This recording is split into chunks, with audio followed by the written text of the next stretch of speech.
Welcome back to our channels, Warriors. We are still growing. If you hadn't had Ron Blumenfield, Ronald, and Ron Davis smash that subscribe button, go and have them smash it right now. First and foremost, let me give a shout out to the following patrons: Jay, Keith, K, Devil Dog, MCC Placa, Armando, Ricardo, Maladjusted, Bankroll Suave, Mickey Bats, Carmine the Pitbull, Abuelita's Journey, Abuelita's Irma, American Mestizo, Lori 559CO, Ruben, Cornbread Killer, Herbuma AZ, John Wick, CJ Zavalza, EOP Whisperer, Fuck Your 602, Las Vegas Flies Live, Gavino.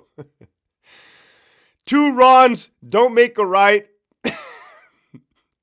Pre of These Nuts, Lockdown 5, Crystal Bond, La Reina, Winston, Tony, the Mexican Snowman, El Skid, Hobie Cat, Lead With Love, Elbert 12, J.I. Esquiel, Big Bad 48, Nova, Linda, the retired CEO, Michigan Wolverines, Mikey 559, the homie Mario, Chevelle 66, Gigi, and Daus Herrero. If you have not already signed up for that Patreon, as you can see, the list keeps getting longer and longer. Make sure you hit that link in the description below. You're definitely missing out. This episode right here is going to be a part 2 of the Q&As, straight from the patrons list. They asked these questions and they want to know the answers. So here we go. In no particular order. We want to know about family members who are COs and encounter inmates who are immediate family. All right, well, one of the processes of the background investigation to become a correctional officer is to let them know if you have any incarcerated family members. In my case, I did at the time. Actually, he had already paroled. He had like a J number, I think. One of my cousins, same cousin that asked if I wanted to get jumped into Brole 13 in front of my grandma's house when I was a kid. I said, no, thank you. My dad's going to whoop my ass. That cousin did a couple terms or maybe one term. I did see him in jail one time. When I got my DUI in 2009, I was a CO, and I seen this dude. I was getting out of the county jail. I bailed myself out, and I seen my cousin, right? So that's not gonna happen. You're not gonna be on the same yard as your family member. It's not gonna happen. There's so many preventive measures, and you have to disclose it so many different ways. There's a form for that. It's a good question. Inmates who run Christian but behind closed doors are drinking or using drugs. Look, man. I think by now, and no disrespect, but I think by now we've identified that everything boils down to each individual, right? We're over the stereotypes, we're over the blanket statements, meaning, and everywhere, man, everywhere you have that Christian dude, like out on the streets, right? You have a Christian dude, you have a Christian CO, you have a Christian inmate, but over there, they're, masturbating to porn or cheating on their spouse or doing drugs, right? Very true. Absolutely true. You're going to find it everywhere, man. I don't know what you want to call them. I wouldn't call them hypocrites. It's more so like they're still in their disease, they're still in their addiction, they're still in their manipulative ways, right? Absolutely, 100%. Yep, inmates who run Christian but behind closed doors are drinking or using drugs. Sometimes not even behind closed doors. But I hear what you're saying. Yeah, there's manipulative everywhere. And more so in a prison. Think about it. Whatever those individuals' actions led them to prison was, what do you want to call it? Lying, cheating, and stealing? I know all about lying, cheating, and stealing. So yeah, for sure. Good question too. Inmates who pay to go back to the main lines. This has been a big rumor, not rumor, but this has been the topic of many saying that the heavy hitters were allowing SNY gang members to buy their way back into the GP.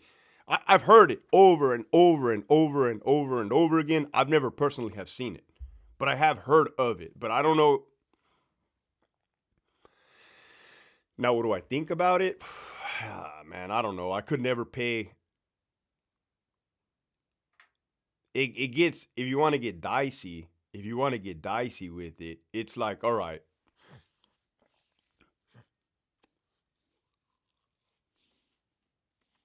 Let's say you were the soldier, putting in work, selling dope, doing hits.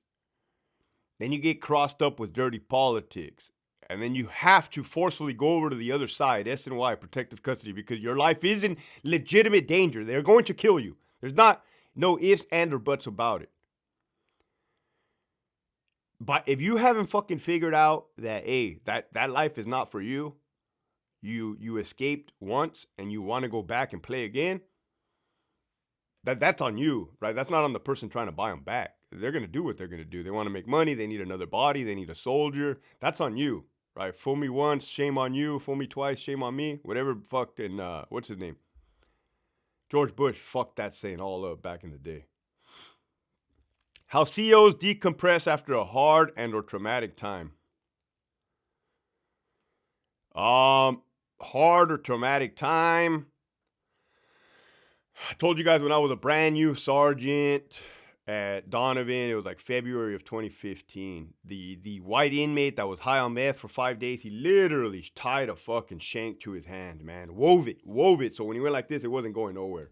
And stabbed one of the officers. I responded. So you could just imagine the adrenaline peak, the adrenaline dump. Whew, right? It's a fucking life or death moment, right? Damn, that was on third watch at 8 o'clock p.m. I was supposed to be off work at 10 p.m. I came home. I didn't sleep. I did not sleep. How could you? I had to turn around and come back to work at the following 2 p.m. I took a shower. I was going to say I took a cold shower. I kind of remember turning the shower a little colder than usual.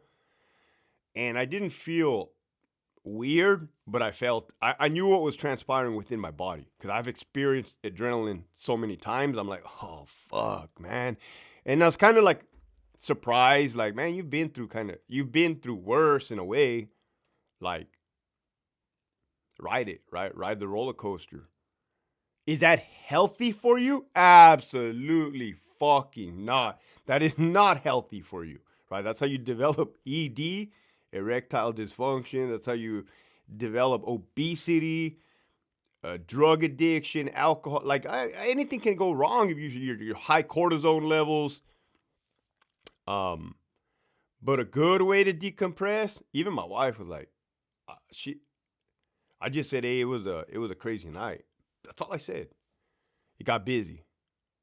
But she could tell too. But anyways, a positive thing, even though, they show this video. They show this video to the young kids or every CO, and they're like, don't be this guy.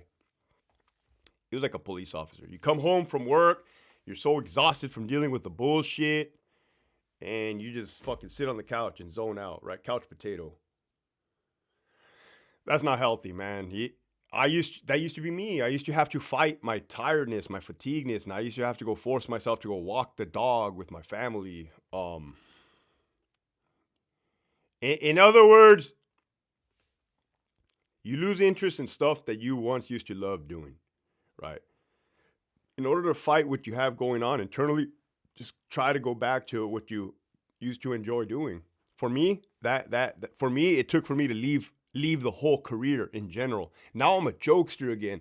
I haven't joked like this, like this, man. I used to crack jokes in the prison, but it was always looking over my shoulder, worrying if somebody was going to file on me.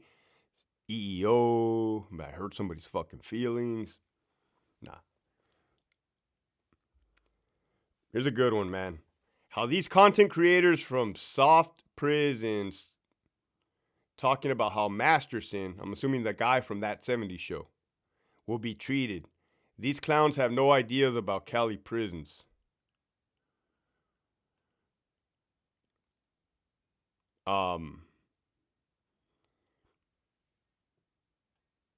He's going to be treated normal. I assume he has a R on his jacket. Again, I don't watch the news. I did watch the Chappelle special yesterday. It's fucking hilarious. Go watch Dave Chappelle. One thing about Dave Chappelle is he never filtered. Even when they were screaming at him to that shit, defund or block him or cancel culture, motherfucker just kept his foot on the gas pedal. I respect that shit for sure. There's people in prison with worse crimes than Masterson. As a matter of fact, I'll tell you right now. This is how wild I am with it. In the morning, I watched the Dave Chappelle special, right? I had a little bit of time to myself. My daughter went off with my wife. It was my wife's birthday yesterday. Happy birthday to my wife. So I started watching the Sounds of Freedom movie because it was on the Amazon Prime. I cannot deal with that kind of shit. And those fucking assholes get treated normal in prison and on the SNY yard. Just fucking fit in, right? Fit in. Grab a guitar, sit in a circle, talk about Christ. You want to go back to the number one, Christian. How many fucking child molester Christians you see on the yard with a guitar? I can't deal with it. That goes against my inner being. Again, I remove myself from the situation. In South Carolina, blacks, whites, Mex, all mixed, very little racial stuff. Unlike California, you think Masterson will be okay by his way out of the stomp ground? He's going to be fine. He's going to be fine. Who's going to hit him? Why would they're going to embrace that dude? Hey, what's up, man? Well, how was this? What did you do there? Blah, blah, blah. And I'm talking about other inmates approaching this dude. The dude's on the SNY yard. Has to be on the SNY yard. He's not going to touch him mainline. Now, on a mainline, they would fucking kill him. Goes without saying.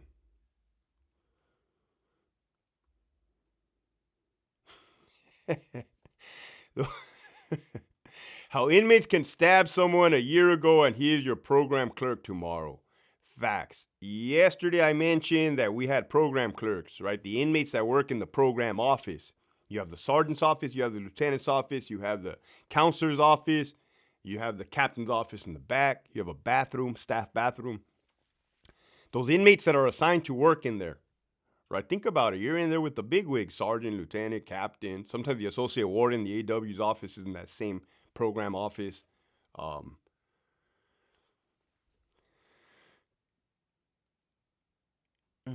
tell you what, more often than not, you're going to want somebody that handles their own, right? Maybe a former heavy hitter, maybe a former shot caller, quote unquote. Reason being is like, hey, they're not going to fuck around. Nobody's going to pressure them to do stupid shit like, hey, make copies of this pornography book, fudge the numbers on this, steal this, do that. Little things that can happen. Does it happen? Yes, but that's kind of what I've seen. I should do that. Fuck it, we'll do it right now. Does seniority even matter today? No. Yes and no, but not really no. Anybody can get got. Homie hookups. I already told you. Female hookups. Doesn't even have to be females, man. I've been going hard in the paint on the females. No disrespect, man. Yeah, There's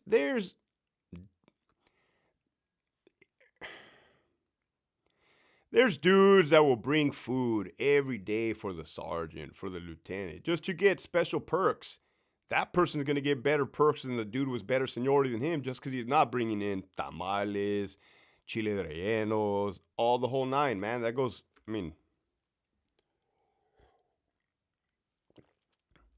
here's a good one.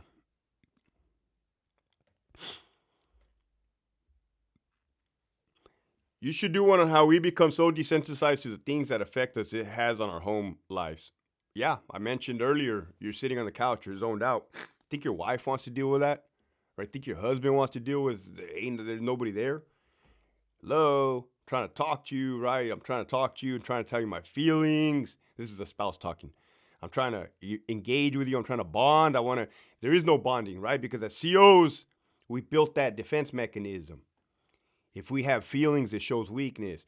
If we show vulnerability, we're going to get hurt. That goes without saying, man. I say it goes without saying, but it's like almost like I see it. Many people are still in that, yeah, it'll fuck some shit up, man. Maybe a spouse will step out of marriage and find it elsewhere. That happens all the fucking time. Like, if there's not a connection there, right? And that's another thing is you have to practice, fight it, fight your body's own defense mechanisms. What a trip, huh? It's like your way of surviving, but it's fucking everything all up. That's how I felt when I came back from Iraq. There was one more thing I was gonna say. That's the Q&A right there. They want me to do a documentary, commentary about this Corcoran documentary. I'll do that tomorrow or later this evening. That was a Q&A. I was gonna fucking say something that was gonna be gold, man.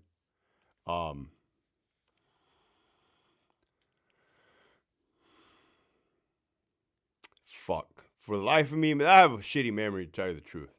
A lot of topics coming up. It's 2024. No filter.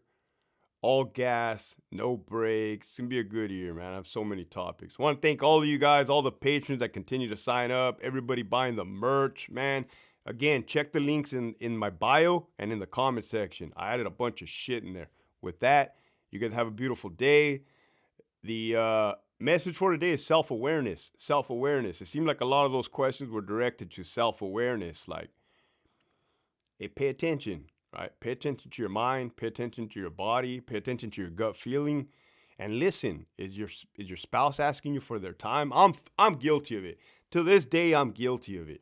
Right? I'm working. I'm over here working on my cell phone. I got my daughter trying to hang on me, like, play with me. And I'm like, hold on, baby, I'm working. Right? Yeah, it's kind of a fine edge. It's kind of a fine line. Like, hey, you got to pay the bills, but your family also wants your attention. So just kind of balance. With that, keep pushing forward.